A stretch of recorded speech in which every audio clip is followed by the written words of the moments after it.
Hey, I'm Rebecca Gordon. I'm Sylvia Gordon. Stay tuned when we talk about the Bennis Act getting through Congress right now that could greatly impact Medicare beneficiaries. Stay tuned.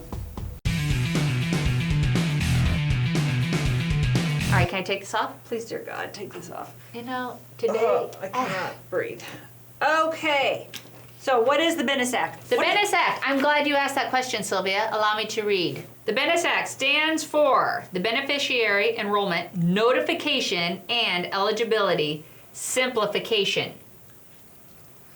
Basically, it's an easier way to get people enrolled in Medicare Part B. So they have not updated the notification for Medicare Part B in over 50 years. Medicare is 54 years old, same age as me, 54 and a half. And they've never updated this. They don't notify people in advance of becoming eligible for Part B what their deadlines are. And if you don't register at a certain time, what happens?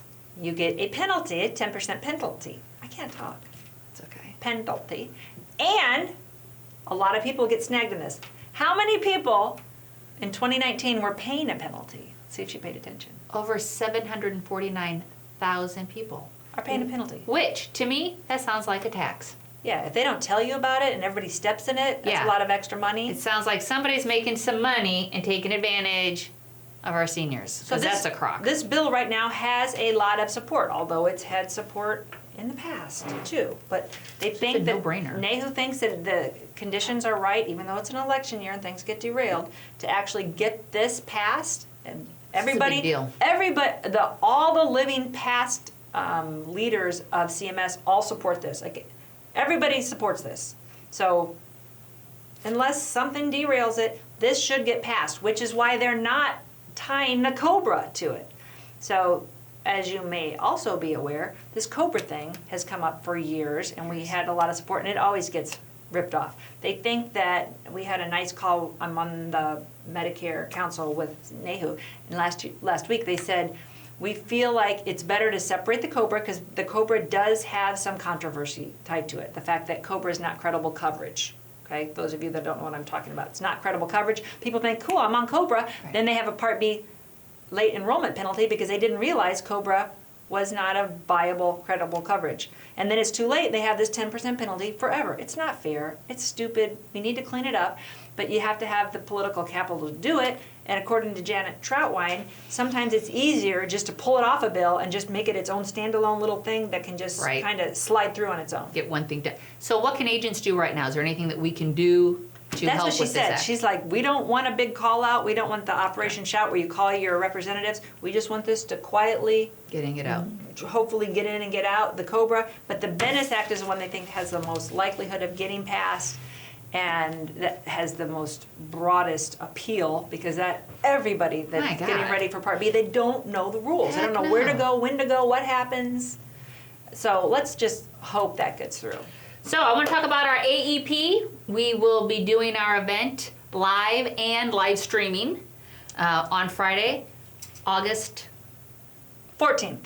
I have the 12th. 14th, mark your calendars. The 14th. August 14th. So stay tuned to that. We do have 2 sessions. We do have people that are registered that want to attend 2 live socially distant sessions, and yes, all precautions will be taken. Masks. If that is not allowed by the local law at that time, then it will be strictly virtual, but we have had a lot of people that said, I want to come, I like the energy, I want to talk to people face to face, and we will be, like I said, socially distant for the people that want to show up. I know we have like over 100 people signed up for the first session, and so we have to limit it because of the space. Hey, if our fans are calling, we have to perform. And the second session is not full yet, so you could attend if you want to come to the local one in Indiana. But we will be doing live streaming, Facebook live streaming, and we'll be doing all that good stuff. Yeah, some will be recorded, some will be live stream. Boom. But it's a good point. Energy is everything in sales. We're people. We're people.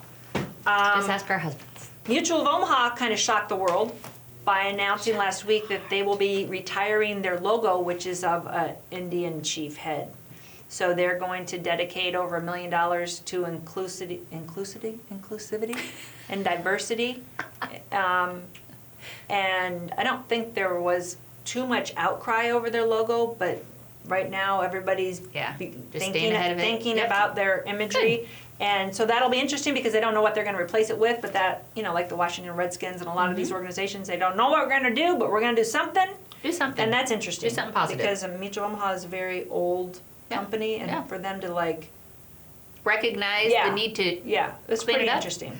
All right, so I'm going to talk about some rumors, but first I'll sing a little Adele. Rumor has it, ooh, rumor has it, ooh, rumor has it, you don't gonna love me no more. It's a nice job. So I have heard some rumors. I have heard rumors too.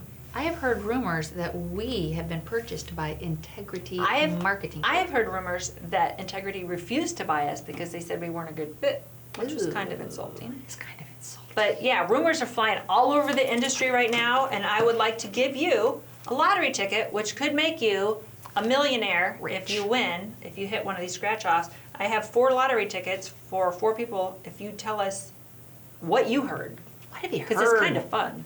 Rumors are kind of funny. But we can officially dispel the rumor that we have not sold to Integrity, and they did not pass on us, and they did not say we were a bad fit. Because that would hurt. That would if hurt they my did. feelings. Yeah, because they're good people. They're very good people. So, rumor has it. Yeah. So tell us the rumors, because I do like to hear the rumors. It's interesting. There's a lot of stuff going on right now in the industry. I'm also not pregnant. Some other rumors that I did get divorced. True. But I also got engaged. Because don't let any moss. She's not. Don't let any moss grow on this stone. Not going to sit idle. What other rumors have you heard? Well, this isn't a rumor, but the appeals court did uphold short-term health plan expansion. I am floored that this is still even a thing, that people still talk about short-term. There's still a lot of naysayers out there that say that Trump and the administration are pushing these crappy products down and they shouldn't be allowed to do it, and it's an inferior blah, blah, blah. This just is a strict Democrat-Republican divide. The Republicans are very pro-short-term because short-term in many ways circumvents the ACA, and the Democrats are very anti-short-term, even though it's a good, solid option for people that can't afford the ACA. I have a client right now. She is 62. Perfect. We could do... Her ACA costs her $531 a month. Okay? She's struggling to pay that. And she wants to know if there are other options. And short-term is an option. Short-term, what's a drawback to short-term? Short-term doesn't cover any pre-existing conditions. That's the number one thing. So let's say she said, okay, and it's about half the price. Mm-hmm. It's about half the price for a $1 million plan. Because if she switches to short-term, which could bridge her up to Medicare, let's say she gets something that was pre-existing. What are her options? She go bankrupt? Are you saying did she get something before she took the policy or let's after say she took the let's policy? say she had breast cancer 5 years ago, 10 years ago. Yeah. So it's not going to cover that. Not gonna so cover. let's say her breast cancer comes back. But you know what? It might not take her at all. So with short term, it's not a guaranteed issue. There's 4 major questions, and one of them will talk about cancer. So some things are automatic. Right. Automatic so let's no-go. say she had a spine thing. Let's say she had a bulging disc. Not giving her any problems, but she has been treated for it. It wouldn't be covered. It wouldn't be covered. So let's say she buys short term, and now her back is exacerbated from lifting her grandkids. She's not going to have coverage for it. Can she go back to the ACA? During her open enrollment, she can. So you always. Or she could get married, she could get divorced, she could have a baby to create an SEP.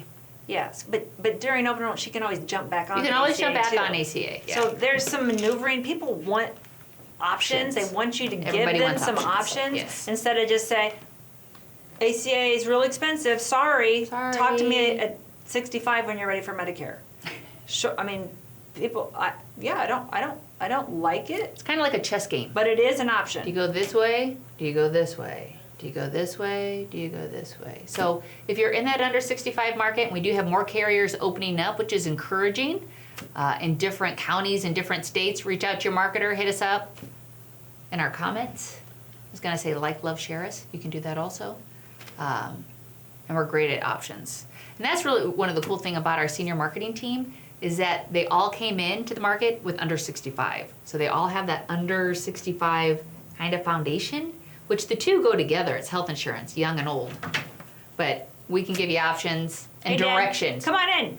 Come on in, Dad. Come on in. Come be on the camera. We're filming Come live. say hello. Seriously. Come on in.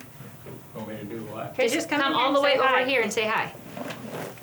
Here, scoot over. He's like, what? Who do I say hi to? Hi, you're on our You're on the Wednesday show. wrap up. Can you see him? Dad never comes in, so can might now. as well since he came in say hi. Where's your mask? It's in my pocket. Okay, excellent. I was just curious about that. Do you want to say anything? Yes, hi, Radio Land. If this is on the radio, otherwise, Video Land. It's nice to be with you today. You look in the camera. I'm wearing my Gordon Marketing shirt proudly. Dad, so since you're 85, we've had a lot of people say, I don't think people on Medicare want to sit face to face and talk to an agent, that they're scared. That's not been my impression from everybody I've talked to. What's your impression of the virus? Are you uncomfortable meeting with somebody? No, I'm not. I think it's always a pleasure to have somebody talk to me. It gets a little lonesome at 85. But in general, Good to know. yeah, most of the people that I'm talking to are not freaked out. They still want an agent to come to the house. They It's just want the kids. It's. We're freaked out for their safety.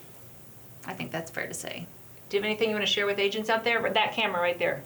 Well, I think now's the greatest opportunity to catch people at home, whether you see them in person with your mask on or whether you talk to them on the telephone. Anytime there's any kind of a crisis, I always thought that was a great time to sell insurance. All my years of being in the business, sales always went up whenever there was a recession.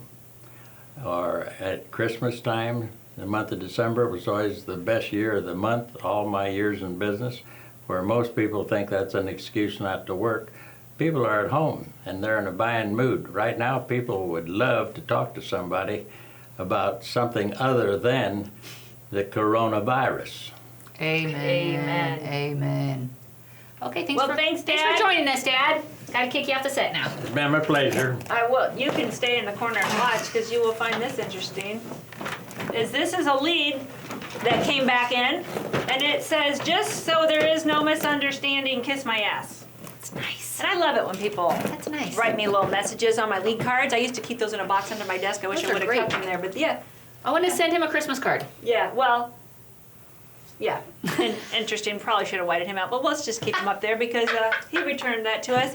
But if you want leads for AEP, you want to be getting your orders in now, and you don't want to be mailing in October, November, December. You want to be mailing in Now, August it'll take 2 weeks and to September. go out. Don't wait until AEP. Then you always call and complain that you have such a low response. Right. I've been telling you guys since 2005, you're going to get a low response because you're mailing against all the carriers with unlimited pockets.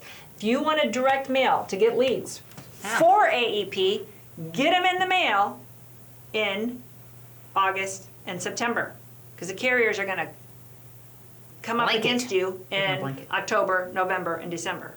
So if you haven't already decided on a direct lead program, you need help, where to buy, what to buy, when to buy, talk to your marketer at Gordon Marketing so we can help you get that set up right now. I think we're good. Tune in next week. Please hit us in the comments. Tell us what your rumor that you heard is, and you could become a millionaire with one of these lottery tickets. Don't forget us if you win.